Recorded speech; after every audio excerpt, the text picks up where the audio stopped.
ఇవాళ సాయంత్రం కేసీఆర్ వచ్చినా ఈ చెవులో వినండి, ఆ చెవులో వదిలిపెట్టండి.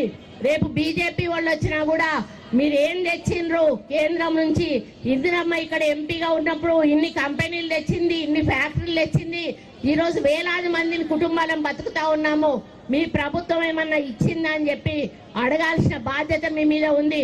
కాబట్టి రేపు ఎన్నికల్లో ఇక్కడ మరి ఏజెంట్లను భయపెట్టినా లేకపోతే కార్యకర్తలను భయపెట్టినా ఎవరిని ఇబ్బంది పెట్టినా కూడా వదిలిపెట్టేది లేదు అని చెప్పి ఈ సందర్భంగా నేను విజ్ఞప్తి చేస్తా ఉన్నాను.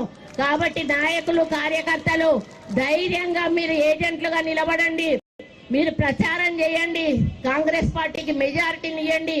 అమ్మలకు కూడా చెప్తా ఉన్నా, అమ్మ ఎవ్వరు భయపెట్టినా మీరు భయపడాల్సిన అవసరం లేదు.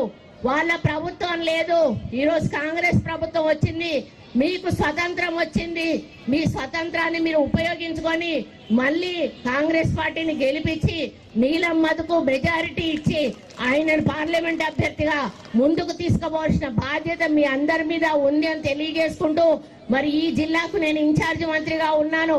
మీ సమస్యలను ఇప్పటి హరికృష్ణ చాలా సార్లు నా దగ్గరకు వస్తే చాలా సమస్యలు పరిష్కరించి నేను ఫండ్స్ శాంక్షన్ చేపించాను. రేపు ఎంపీగా మధు నిలబడితే కూడా ఆయన కేంద్రం నుంచి నిధులు వస్తాయి. ఆయన నిధులతో కూడా మీ గ్రామాలు అభివృద్ధి చేసే అవకాశం ఉంటుంది. మరి నేను కూడా ఇన్ఛార్జ్ మంత్రిగా నా వంతు పాత్ర పోషిస్తాను. మరి ముఖ్యంగా గత ప్రభుత్వంలో మరి గొర్రెల కోసమని చాలా మంది దగ్గర డిపాజిట్ తీసుకొని గొర్రెలు అయినటువంటి వాళ్ళు ఉన్నారు. వాళ్ళందరికీ కూడా మా ప్రభుత్వం న్యాయం చేస్తుంది. వడ్డెర సంఘం వాళ్ళు కూడా ఉన్నారు.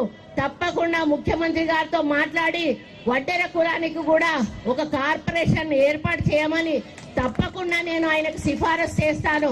ఇవన్నీ కూడా మీరు దృష్టిలో పెట్టుకొని మాయ మాటలు, మోసపూరితమైన మాటలు నమ్మి 9.5 సంవత్సరాల మన జీవితాన్ని ఈరోజు తాకట్టు పెట్టుకున్నాం.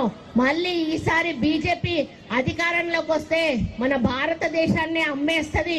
మనం బ్రిటిష్ కాలంలో, రజాకర్ల కాలంలో ఎట్లయితే బతికినామో అట్లా బతకాల్సిన పరిస్థితి వస్తుంది. మన భూములు కూడా వాళ్ళు గుంజుకొని వాళ్ళే దున్నుతారు. వాళ్ళు ఇచ్చిన పైసలతో మన బతకాలి. మన భూముల్లో మనం కూలీ పనులు చేయాలి.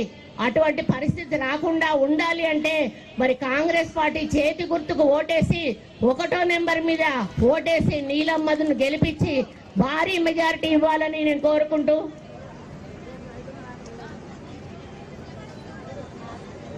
బీడీ పెన్షన్ బంద్ చేస్తారని చెప్తా అన్నట్టు ఏ పెన్షన్లు బంద్ కావమ్మా. మీ ఉన్న పెన్షన్లు ఉన్నట్టే ఉంటాయి, కొత్తవి రావాల్సినవి కూడా వస్తాయి. ఆ మాయ మాటలు నేను అదే చెప్తున్నా, ఎవ్వరి మాటలు నమ్మకండి. ఈరోజు ప్రభుత్వం కాంగ్రెస్ పార్టీది, వాళ్ళు ఏమీ చెయ్యలేరు. ఒక చెట్టుకున్న ఒక ఆకును కూడా తెంపలేరు వాళ్ళు. అర్థమైందా? కాంగ్రెస్ పార్టీకి తెలియకుండా ఏమీ జరగదు. మీరందరూ కూడా కాంగ్రెస్ పార్టీకి మద్దతునివ్వండి, చేతి గుర్తు కోటేయండి, నీలం మధును గెలిపియండి. మరి మీకు ఇక్కడ ఎమ్మెల్యే లేని లోటు, ఎందుకంటే ఎమ్మెల్యే లేకపోతే చాలా ఇబ్బంది ఉంటుంది.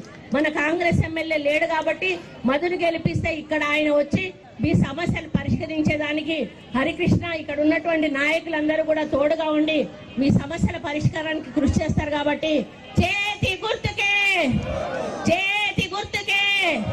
ఇగో ఎండకున్న అక్కలేమో చేతులు లేపుతారు, నీడకున్న అక్కలేమో చల్లగున్నారు. మరి చేతులు ఎత్తండి, 2 చేతులు ఎత్తండి. చేతి గుర్తుకే. ఇగో ఇప్పుడు మీరు గట్టిగా అన్నారు అనుకోండి, సాయంత్రం వచ్చే కేసీఆర్ కు భయం కావాలి. మరి సాయంత్రం వస్తానట, మళ్ళీ మీరు పోవాలి, తప్పేం లేదు. పైసలు ఎవరిచ్చినా తీసుకోవాలి, పోవాలి. ఓటు మాత్రం కాంగ్రెస్ పార్టీ చేతి గుర్తు కొట్టేయాలి. చేతి గుర్తుకే, చేతి గుర్తుకే. జై కాంగ్రెస్, జై కాంగ్రెస్. రేవంత్ అన్న నాయకత్వం, నీలం మధు నాయకత్వం, కాంగ్రెస్ పార్టీ జిందాబాద్, కాంగ్రెస్ పార్టీ చేతి గుర్తుకే.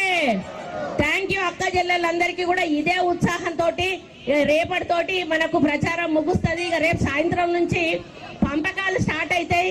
పంపకాలన్నీ మంచిగా తీసుకోండి, లెక్క పెట్టి తీసుకోండి. ఒక్క ఓటుకు తక్కువైనా కూడా రాలేదు.